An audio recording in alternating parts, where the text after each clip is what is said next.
มีแต่อ้างแต่ตัวนี้แต่ในความจริงเป็นอย่างจังบ่มีค่าข้าพเจ้าอธิบายได้ท่านประธานเนื่องจากว่าเฮาใช้หลายสกุลเพราะฉะนั้นบ่มีเงินกีบค่อยก็ใช้เงินตาได้เฮาบ่ได้ผิดกฎหมายแม่นต่อเนาะใช้เงินตาเงินบาทเงินดอลลาร์อยู่ในตลาดบ่ได้ผิดกฎหมายนี่แหละคือเป็นอย่างเงินกีบเฮาบ่มีค่าเพราะเฮาบ่ได้ใช้เงินกีบสกุลเดียวและเฮาบ่สามารถควบคุมได้ส่วนที่ต้องใช้เงินกีบแม้กระทั่งมีใบแจ้งการตัวออกมาให้เก็บค่าไฟฟ้าเป็นเงินตาอีกนั่นแม่นกำลังส่วนโตค่ะพระเจ้าคิดว่าเฮาทำลายสกุลเงินเฮาเองเฮาแห่งเอาเงินกีบบ่ทุกคนต้องการเงินกีบเนาะอันนี้แม่นอยากตั้งข้อสังเกตในการดูด M2 ที่เป็นสกุลเงินกีบแต่ยั่งยืนว่าสกุลดอลลาร์หรือสกุลเงินตาต่างประเทศอยู่นอกระบบนี่หลายอีหลีเนาะยั่งยืนข้าพเจ้าก่อนมีคำเห็นข้าพเจ้าได้ยกหูหาบรรดาธนาคารที่อยู่ในเครือข่ายของบรรดาธนาคาร Commercial Bank ข้าเจ้าก็บอกว่าเงินตาหลายอีหลีอยู่นอกระบบเฮาสิเฮ็ดวิธีใดดึงเข้ามา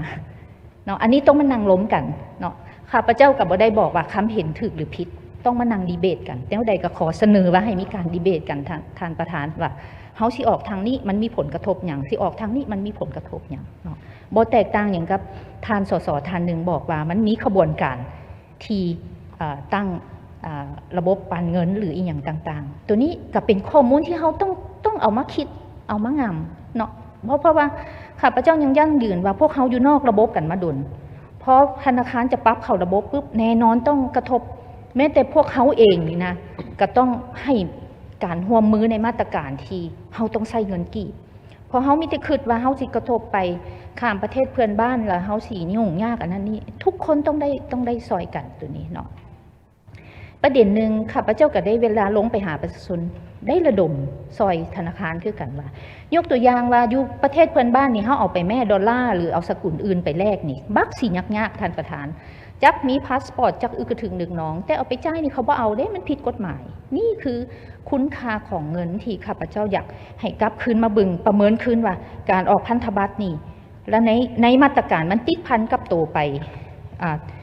มันติดพันกับตัวไปปั๊บเพิ่มค่าอัตราส่วนเงินแฮปฝากบังคับที่ทหรได้รายงานเมื่อเช้านี้จาก5เป็น5.5เป็นสกุลกีบจาก5เป็น8สกุลเงินต่างประเทศนั่นอยากบอกว่ามันไปกระทบระบบบรรดา Commercial Bank เนาะบรรดาธนาคารธุรกิจเพราะว่ามันเป็นเขาเอิ้นว่าฝากปล่อยกู้แล้วก็รีเซิร์ฟสิไปน้ำกันเพราะฉะนั้นธนาคารเอกชนนี่ก็บ่อยากดูดเงินเขาเพราะว่าดูดมันกับมีอัตราเสี่ยงในการเงินกีบที่จะมาปล่อยกู้ต่อฉะนั้นมันก็กลายเป็นแก๊ปในช่วงหนึ่งที่ข้าพเจ้าเขาจะบ่กล้าปล่อยเงินด้วยภาวะเศรษฐกิจตอนนี้แม่นผู้ใดก็ย่านเป็น NPL ผู้ใดมันเลยกลายเป็นว่าระบบเศรษฐกิจเฮาแม่นฟืดกับเฟ้อไปน้ำกันท่านประธานอันนี้แม่นข้าพเจ้าอยากตั้งข้อสังเกตตัวนั้นเนาะบัดนี้ข้าพเจ้าเชื่อว่ามันมีวิธีการที่จะดูดเงินตาเข้าระบบอันนี้ต้องมานั่งล้มกันมันเป็นเรื่องเทคนิคที่ต้องล้มยาวพอสมควร